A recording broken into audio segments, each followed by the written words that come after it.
नमस्कार। जय माँ माणिकेश्वरी, जय माँ समलेश्वरी माँ को आज गोटे जेन विषय कहूचे जे जनवरी मासे 2024-22 तारीख दिन आमर श्रीराम मंदिर उद्घाटन हवा के जाऊँगी। जय श्रीराम। आउ आमे जेन श्रीराम मंदिर जेन 22 तारीख उद्घाटन हवा, जेन भगवान रो प्रस्थान करा हवा, जेन भगवान आसबे से बहुत आयोजन करा जाउछे। आर श्री नरेंद्र मोदी दामोदर दास मोदी को हाथ रे सेटा उद्घाटन हवा।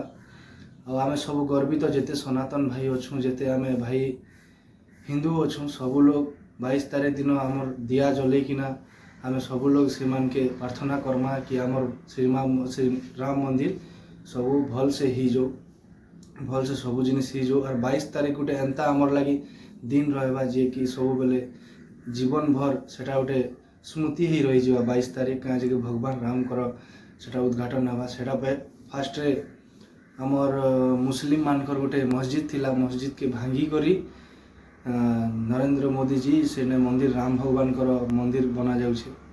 आर सेतिर लागि आम जेते इंडिया रो हिंदू अच्छू सब से मानकर लागि गर्वित। आमे गर्व करवार कथा जे आमे से जिनिस के देखी पारुछू, से जिनिस के आमे अंगे निभे पारुछू। कहीं जे कि आमे से दिन के एंता भाग्यशाली आमे जे से दिन के आमे जन्मी कि ना आज आमे जानी पारुछू जे ई दिन आमर राम भगवान मंदिर उद्घाटन हवा।